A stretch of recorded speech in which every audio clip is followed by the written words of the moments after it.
there's a lot of praying going on. Praying for smaller tides, praying for less wind, praying for some wind, praying to escape the rocks and overfalls. All this praying attracted All Saints, and I don't mean the eponymous girl group. Instead, it's St Malo, St Peter and St Every port to these pure shores in the bay from St Anne at one end to St Quay at the other. See what I mean?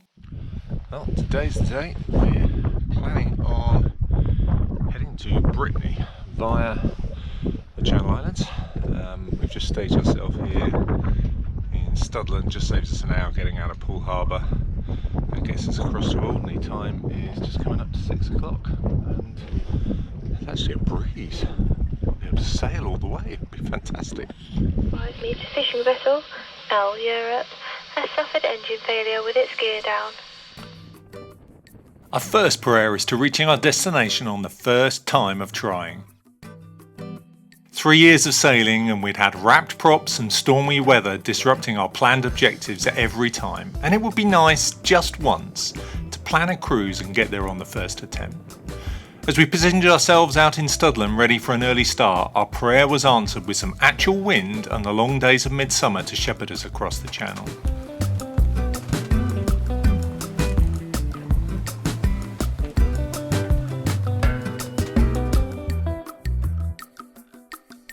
Never ever had it gone quite so smoothly, with steady westerly force 4s all the way. Through the shipping lanes with all the unfounded confidence of a Yorkshire Terrier that didn't realise just how small it is amongst a pack of Rottweilers.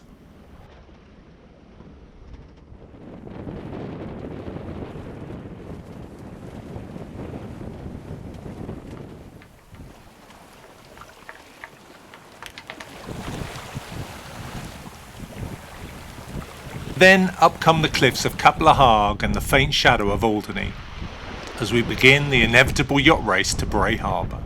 A race we actually won for a change.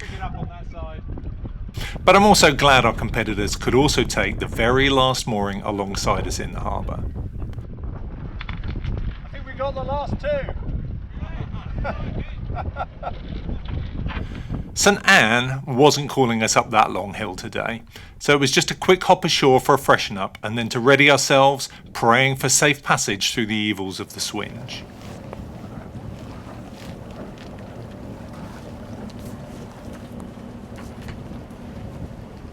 A sustained period of stronger winds were coming, and whilst we love Alderney, we didn't fancy a week-long booty call bouncing around the harbour here. Another early start to catch the fair tide.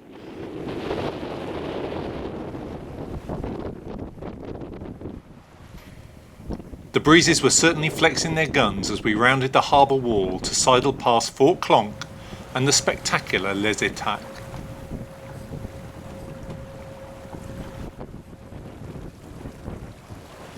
St Peter wasn't going to come easy today, with wind on the nose as we close-hauled our way to the Little Russell and eventually onto the waiting pontoons in the harbour.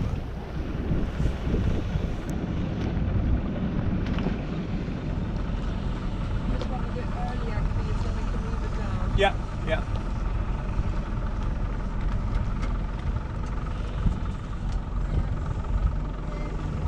Lovely, thanks very much.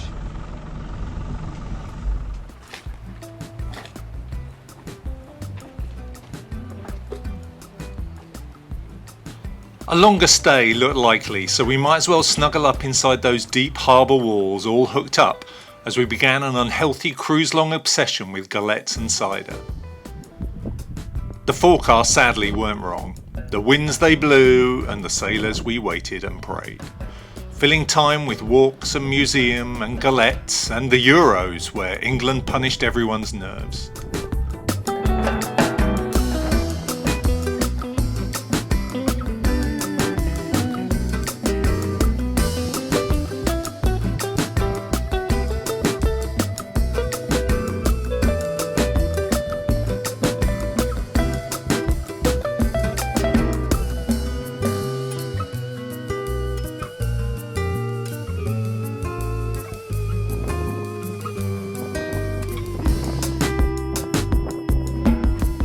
St Peter Port was a wonderful host, but after a week we were itching to move on.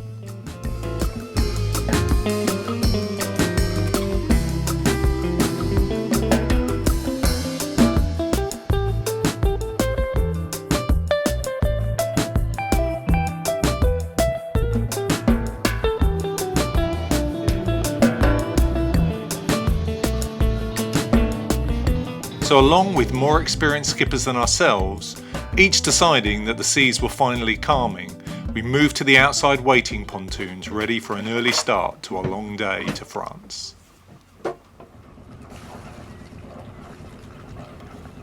Black coffee was definitely needed as we cast off in the darkness, striving for the French harbour of St Quay.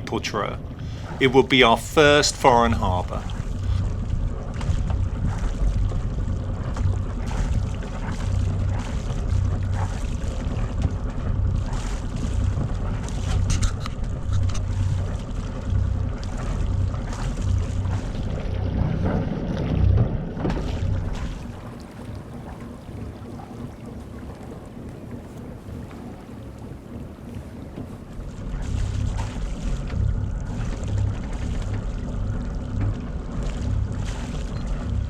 Would the long line of rocks sheltering the marina be as intimidating as they looked on the chart?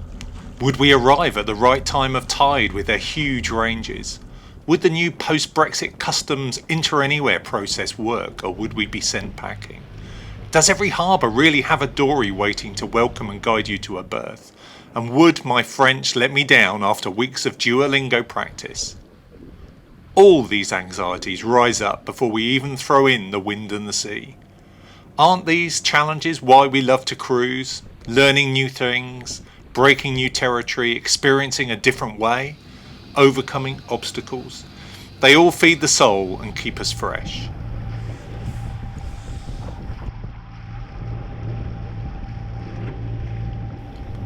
A long and often wet sail brought us west of the wind farm and close to Paimpol, where we uncovered an error in our plan. With the tide now against us for a few hours, progress ground to a very slow 2 knots. We really should have kept east around the wind farm and taken the longer but faster flow with the tide back to St Quay. We're learning. On the plus side, the aforementioned dory was waiting at the marina entrance, greeting us in perfect English before guiding us to a berth. The new small port customs process worked a treat too.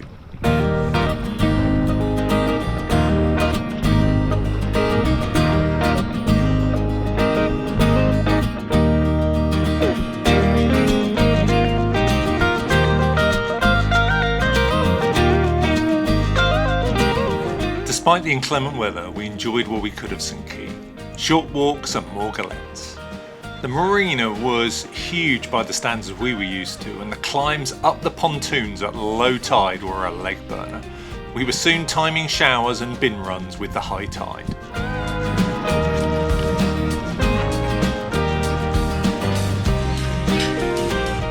Next stop would be St Quay.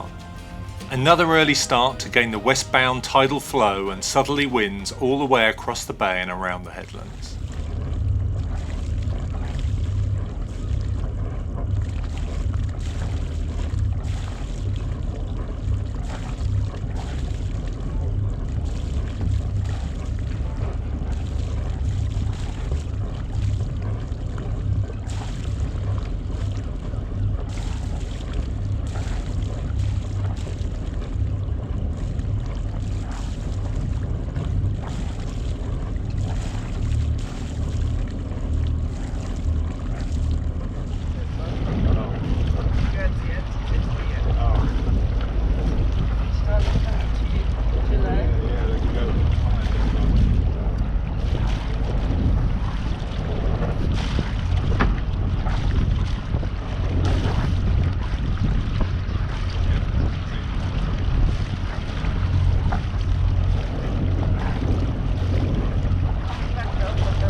We swallowed a brave pill, said our prayers and followed the pilot book's advice to keep inside of the rocks at Bastille before rounding the headland at Cap Frahel. It really was a glorious sail and Much easier than we'd feared, getting us all tied up in time for lunch.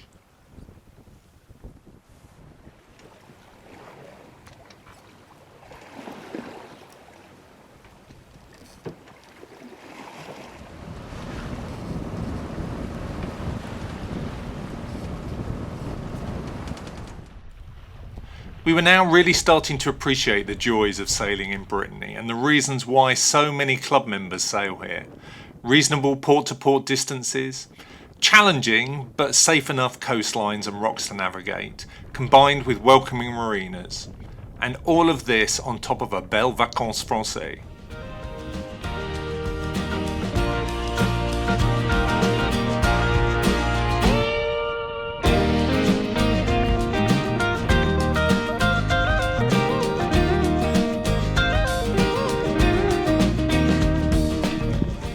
It's a short, flat, 10-minute walk from the modern marina across to the sweeping beach of St Quay and its charming little town.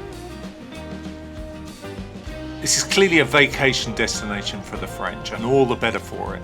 It's not dramatic or showy, which makes it a wonderful place to kick back and relax.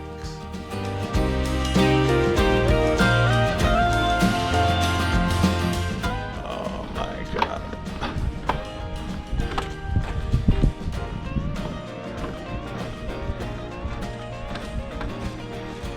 We passed the dramatic Fort Lat on our sail in, and with the help of electric hire bikes we could enjoy a quiet ride through the countryside before entering the gates and climbing the towers of this prominent and well-preserved castle.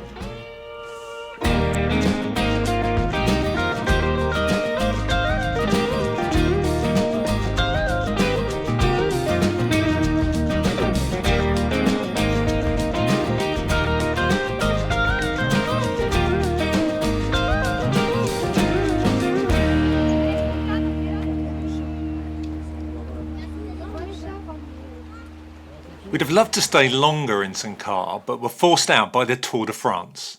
Not the bicycle race, this one's a yacht race that runs from port to port along the channel and round. With many budding junior French racers on their way to cram the marina and no doubt shatter the peace, we had to make a decision. Do we head back, move east, or head back up to Jersey? With the weather set fair, we'd barely scratched our Brittany itch, and so made the unwanted move to Saint-Malo the following day. Head towards that green buoy on the right hand side. See the cardinal there on the right? Yeah. Neither of us had really fancied hitting a bigger port, and the rock-strewn charts entering Saint-Malo did nothing to improve my mindset. But sometimes necessity is the mother of delight and discovery. With Bastille Day fast approaching, we knew we'd need to be berthed early ahead of the weekend's festivities. It's only a 2-hour hop to a choice of 2 marinas. We chickened out of going through the locks for the old town or under the bridge, and instead were steering for Saint-Savin. Yet again, the pilotage was simpler than feared, and the only caution needed was avoiding the frequent ferry movements that occur alongside the entrance to the marina. As soon as the red lights that halt navigation were extinguished, we headed in. The marina here is more of a grab-a-space bum fight, and we were lucky to tuck well away from the turbulence created by the ferries before the place filled up to capacity that afternoon.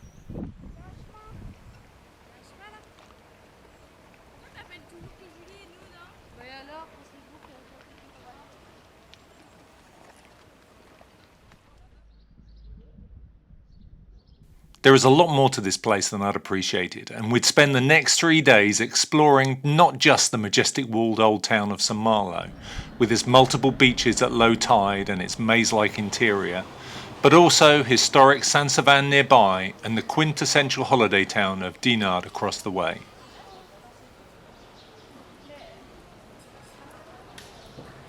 And there was a tight space as well. Yeah.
The Bastille Day celebrations were more muted than expected.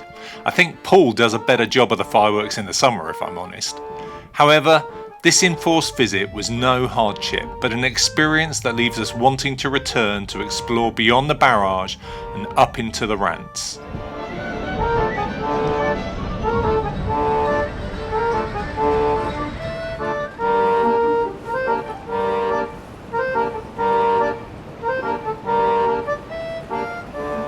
Now, one downside of the small port customs exception process is that we could not easily check out from Saint-Malo and head straight to Jersey.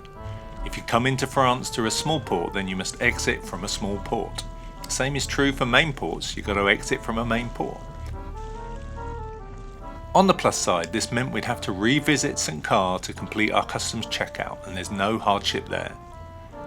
After another short sail, we could enjoy more fabulous food in the marina's wonderful seafood restaurant before checking out and heading to Jersey the following day.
St Quay seemed so tranquil as we cast off the next morning and left its protection. With 10 to 15 mile per hour winds projected from the west, this should be a dream. But no sooner had we passed the headland that the breeze got decidedly excited with waves to match, and this is how it would be all day as we passed east of the wind farm and west of Les Mincoeurs. With the breeze regularly creeping above 20 knots and beam-on seas, the autopilot wasn't the ideal tool for managing the constant adjustment needed to keep properly pinned in. And this type of sailing isn't Carmen's favourite either, so 6 hours of hand steering to St Helier had me praying for a break. I'll confess, I do love the feeling of adjusting the helm to maximise each wave. We were rock steady and fairly hooning along as my experience built, but I was pretty tuckered out by the afternoon and in need of landfall. St Helier was another new port for us, and I hadn't appreciated how much tighter the marina space is for visiting craft. No individual berths here, just plenty of rafting. We took a day to recoup our energy and to explore, discovering some of Jersey's beautiful beaches and sampling the freshest seafood. We hadn't refuelled our petite 70-litre diesel tank since we'd first arrived in France a few weeks ago, and knew that options would be limited once we got to Bray. No worries, there's a fuel pontoon just in the harbour in St Helier, and I know where it's at. Our plan to get to Bray involved another early start once we could clear the sill on the rising tide. A morning stint before lunching at Sark to wait out the foul tide, and then onward up the Alderney race. Simple, surely. The forecast said there would be some wind. We woke early and crossed the sill, excited and nervous for our first passage up the race. But cunning plans to refuel in St Helier were immediately scuppered by a simple cardboard sign declaring that the self-service option on the fuel pontoon was out of order and no one would be here to serve us for nearly 3 hours. I weighed up our options. Our fuel gauge showed nearly half full, which should leave plenty of scope should we need it to get to Bray, especially with some wind to sail by. And of course, the tide wouldn't wait. The expected breeze didn't materialise, so the engine stubbornly stayed on as we rounded Noirmont Point and La Corbière before striking out for Sark with the tail end of the tide.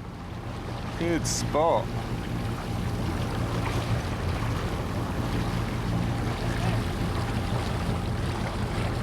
Oh, here's a whole pod of them. The mood was chilled as we basked in the bright sun and enjoyed a much calmer crossing to Sark.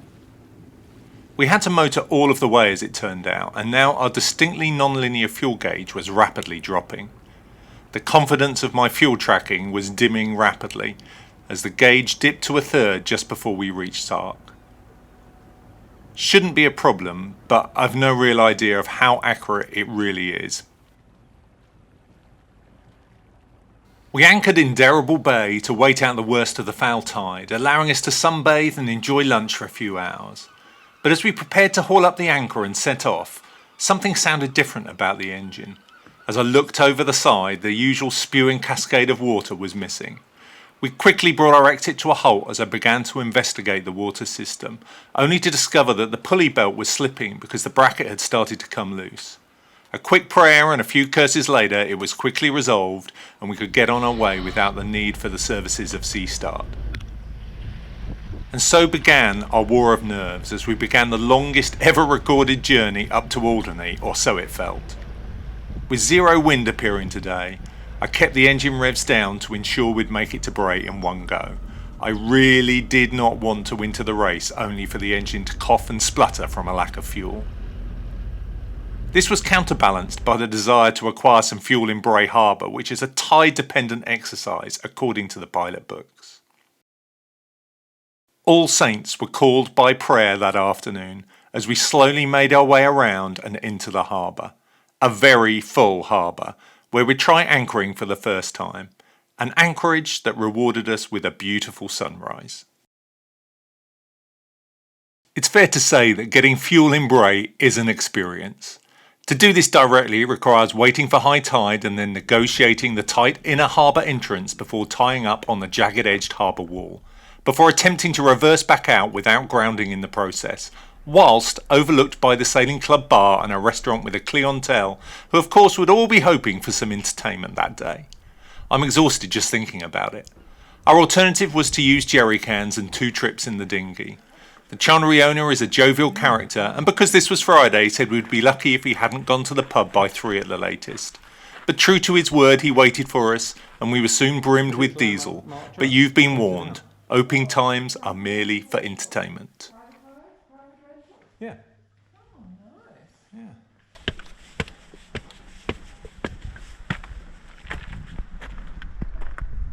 Yeah, that's also been converted. Look. A refreshing swim in the sea and a walk out to Fort Clonk filled a perfect summer's day on Alderney, but home life needed us to return.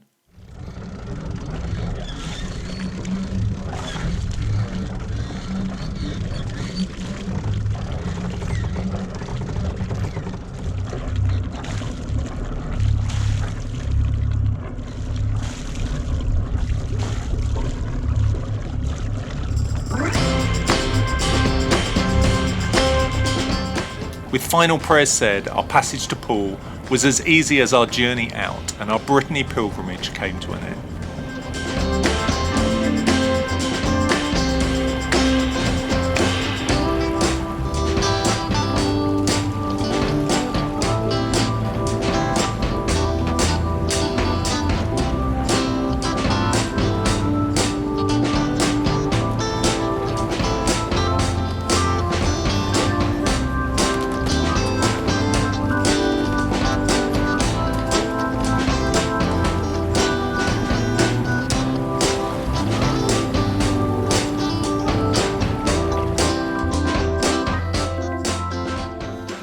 I don't think all of the saints came here because of all the needy prayers of the sailors.